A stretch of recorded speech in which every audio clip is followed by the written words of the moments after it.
Nako, pumutok na itong balita, sumabog na itong balita tungkol sa posibleng banggaan ng NAPOLCOM at saka po ni Director General Nicolas Torre III, Philippine National Police Director General. Alam nyo, ang gusto ng NAPOLCOM ay ibalik ang lahat ng mga nirelieve at ini-assign ni General Torre sa mga probinsya ng mga opisyal, mga general at opisyal ng PNP. Nako, matindi ito, para bang binaliwala ng NAPOLCOM ang reshuffle ng kasalukuyang PNP chief. At para po sa inyong kaalaman, ang chairman ng National Police Commission o NAPOLCOM ay walang iba kung hindi si Secretary Junpit Remulla. So ibig sabihin, yung naunang mga balita ng isang araw na nagkakaroon ng hindi pagkakaintindihan o parang hindi magandang relasyon between Secretary Remulla at General Torre, ay nagpapatunay dito sa balitang ito. Pakinggan po ninyo yung kaibigan kong si Lea na dati kong kasamahan sa isang istasyon din na ngayon nasa UNTV. Ang siya hong nagpaputok din ng balitang ito. Isa sa mga respetado natin media at media organization na UNTV. Lea, di ba? Nais na ipawalang bisa ng National Police Commission ang assignment ng ilang mataas na opisyal na inilagay sa pwesto ni Philippine National Police Chief Police General Nicolas Torre III. Wow. Sa dokumento o Resolution Number 2025-0531 na nakuha ng UNTV, inatasan ng NAPOLCOM ang pamunuan ng PNP na i-recall o baliwalain at i-modify ang inilabas na order ng PNP sa ilang third-level officers ng pambansang pulisya. Kabilang dito sina Police Lieutenant General Jose Melencio Nartates Jr. na mula sa Area Police Command Western Mindanao ay ipinababalik bilang number 2 in command ng PNP o Deputy Chief for Administration. Pinababalik din sa dating pwesto si Police Lieutenant General Bernard Banac bilang commander ng APC Western Mindanao mula sa pagiging Deputy Chief for Administration. Kasama din sa ipinare-recall ay si Police Brigadier General Paul Kenneth Lucas na ipinwesto ni General Torre bilang Deputy Regional Director for Administration ng National Capital Region Police Office mula Direktor ng Police Regional Office 4A o Calabarzon. Bukod sa pagbawi ng posisyon, nais din ng NAPOLCOM na ipwesto sina Police Major General Robert Alexander Morico II mula commander ng APC Visayas patungo ng National Capital Region Police Office bilang direktor. Police Major General Anthony Abirin mula sa pagiging direktor ng NCRPO papunta naman sa Criminal Investigation and Detection Group bilang direktor. Police Brigadier General Christopher Abrahano na mula sa CIDG patungo ng APC Visayas bilang officer in charge. Si Police Brigadier General Jack Wangki mula sa pagiging Regional Director ng Pro-4A bilang Deputy Regional Director for Administration ng NCRPO. Si Police Brigadier General Romeo Macapaz na mula sa Regional Director ng Pro-12 ay ipinalilipat sa Personnel Holding and Accounting Unit o PHAU.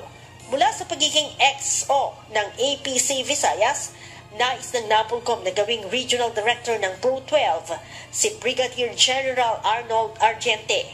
Habang mula Director ng Highway Patrol Group ay nais na ilagay sa PHAU si Police Brigadier General William Segun.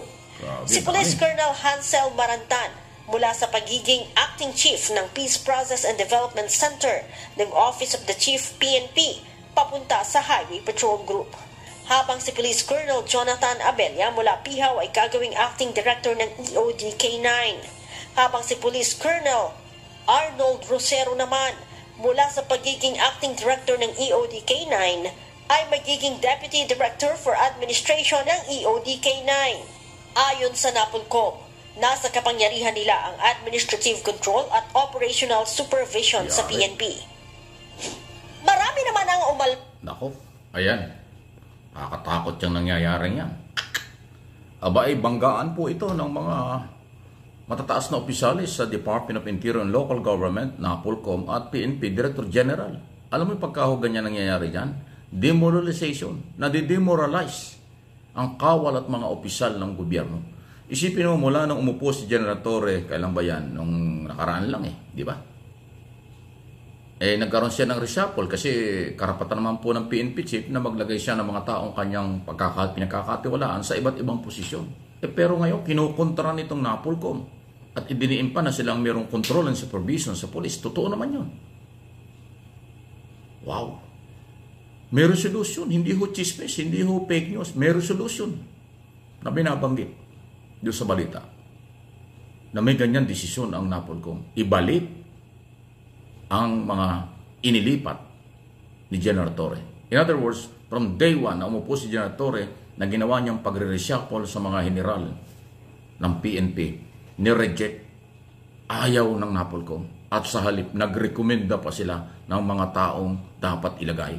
At yung mga tinanggal at inilipat, ibalik sa mga pwesto. Abay, matindi yan. Para tuloy nawala ng karapatan si General Torre.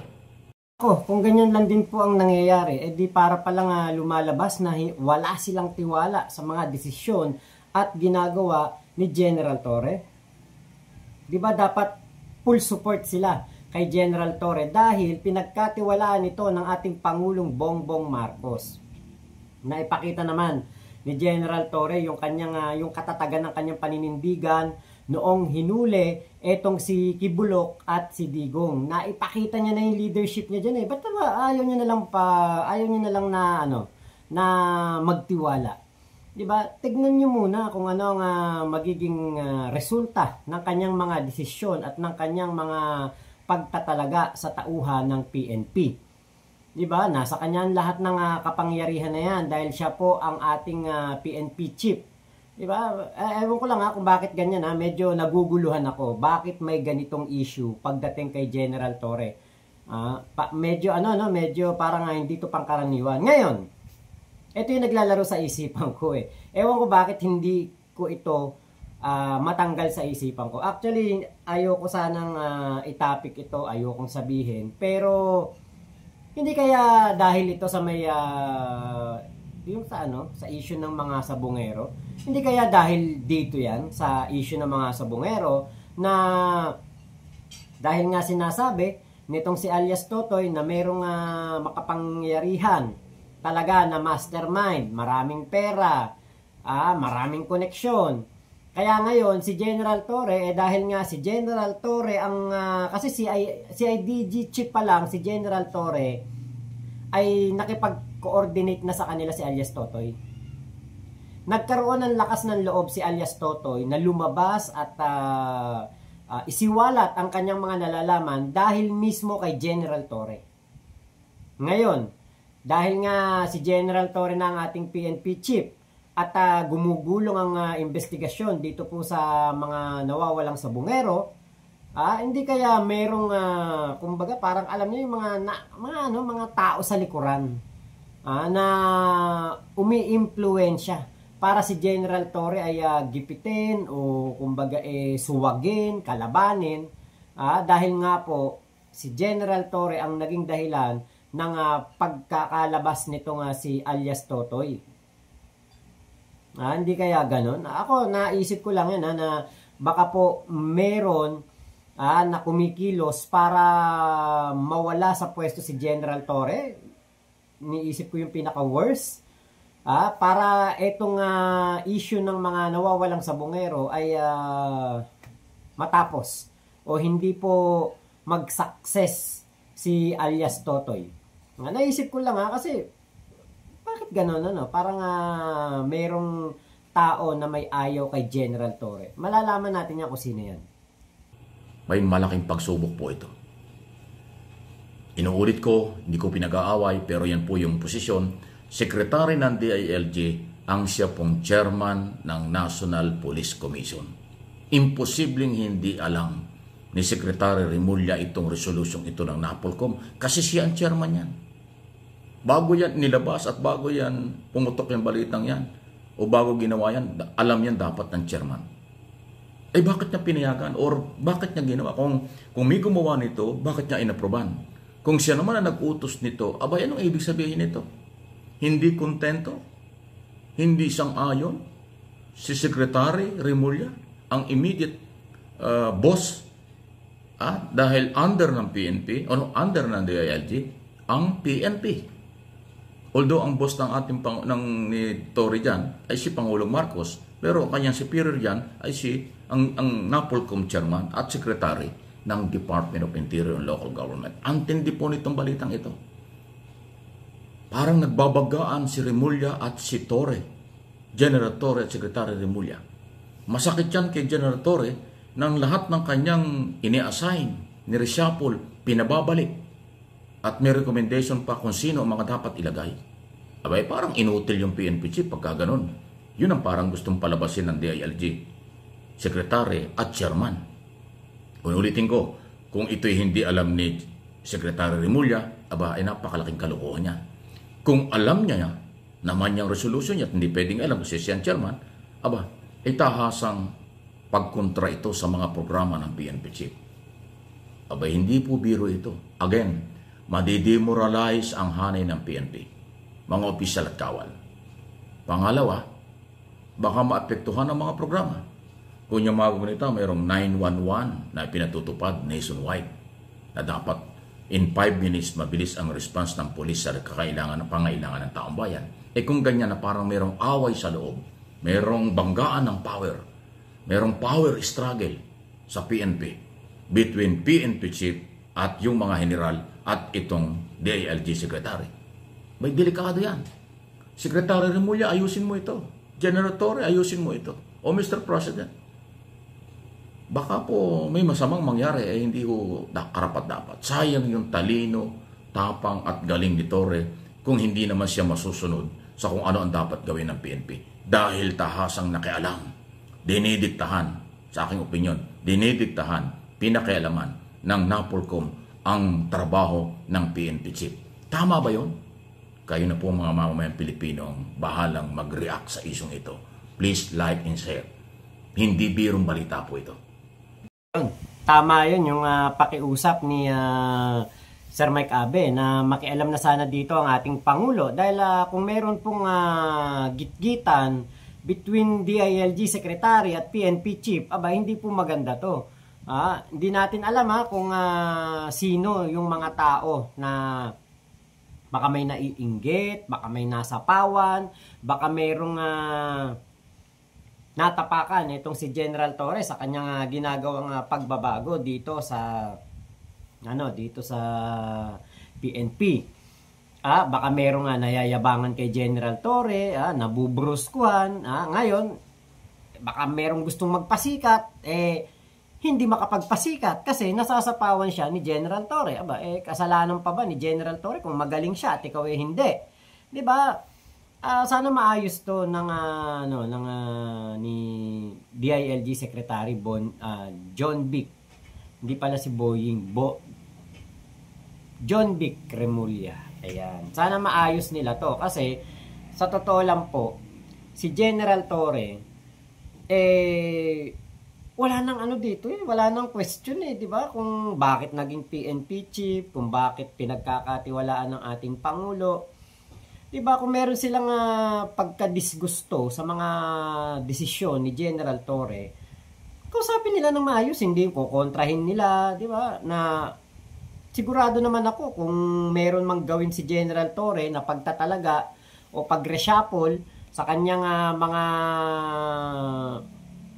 tauhan, yan nararapat naman siguro talaga at nababagay sa kung ano ang kakayahan nitong mga kapulisan na ito, 'di ba? Yan nung magtiwala sana muna kay General Torre. Katulad ng ginawang pagtitiwala kay Chief Marbil, na talagang kung ano yung nararapat nagagawa naman ni Chief Marbil at nakita natin si Chief Marbil nung tinalaga niya si General Torre sa sa Davao, 'di ba? Sa Davao Davao del Norte, Davao del Sur. Tiwala ang taong bayan kay kay Chief Marbil at lalong mas tiwala ang taong bayan kay General Torre. 'Di ba? Yan yung yan yung aking nakikita na si General Torre darling of the crowd to kumbaga kuhang-kuha niya ang pulso ng mamamayang Pilipino na isang PNP na nagsisilbi sa bayan, nagpapatupad ng batas, medyo stricto, pero, di ba, meron kang makikita nga katalinuhan na nagagawa niyang mapangiti ang mga kababayan natin. Kasi mahirap po yun yung stricto ka, tapos mapapangiti mo mga Pilipino. Mahirap yun. Pagsasabayin mo yan. So, nakita natin kay General Torre na siya po ay magaling na strategies, magaling na leader, may paninindigan, hindi basta-basta tumitiklop. Kahit na marami pong pangbabash na natatanggap, ito, hindi po talaga ito nagpasindak sa kahit sinong mga vlogger, kahit sinong mga makapangyarihang peking anak ng Diyos, pastor na bumubulog gabi-gabi ng kanyang mga pastoral, hindi ito nagpangimi. Talagang matapang kung sa matapang, di ba? Tapos ngayon parang kakapusin sa suporta ng DILG Secretary at ng NAPOLCOM. Medyo po yan. Medyo hindi po magandang senyales to, di ba? Sana nga talaga makialam na si si PBBM, kasi siya lang naman ang makakapagpa diyan kung merong sumusuwag kay General Torre, di ba? Siya lamang ang makakapagsabi dito, "Hoy, ito mo yan. Ano ginagawa mo? Ba't mo pinapakailaman na ng diskarte ng PNP chief?" Di ba? Magtiwala lang kayo sa diskarte ni General Torre. Kaya kung sana hindi ito lumala, sana matapos na tong issue na ito, sana hindi na tayo makapanood ng mga ganitong balita patungkol sa sinasabi nga po na turf war nitong si John Vic daw at nitong si General Torre. Ako hindi ko naniniwala na meron ditong parang pagka ayaw si John Vic kay General Torre. Parang daw makapaniwala kasi bilib na bilib nga si John Vic dyan Sabi nga ni John Vic, si General Torre ay isang bulldog na talagang maanong tao. Kumbaga, matapang, sumusunod talaga sa kung ano ang habilin at tagubilin ng batas, kung ano talaga ang batas, yun ang ipapatupad, di ba? Hindi ako naniniwalang si John Vic ang dito Merong tingin ko na mas malalim pa na dahilan. Merong kumikilos para magulo ang organization ng PNP, masira ang DILG, masira ang NAPOLCOM, at eto na nga po, dito na papasok yung aking naglaro sa isip ko na ang missing sabungero ang punot dulo ng kaguluhan na ito. Ganun po napakamakapangyarihan ang pera. Ganun po napakamakapangyarihan ang mastermind dito sa mga nawawalang sabungero na ultimo organization ng PNP, DILG, NAPOLCOM kaya niyang guluhin. Tignan natin kung mali ang aking opinion. Sa mga darating na panahon, malalaman natin kung ano ba ang punot dulo nito. So, yun lamang po. Maraming salamat, Sir Mike Abe, sa aking video, sa inyong video na aking reaksyonan na MA Pinoy TV at Mike Abe Opinions dito po sa YouTube. Maraming salamat po. Ingat po kayo. Nasa mang panig kayo ng mundo, magtiwala lang tayo kay General Torre. So, yun lamang po, Mama Chup Chup. Love you, love you. God bless us all, Pilipinas. God first.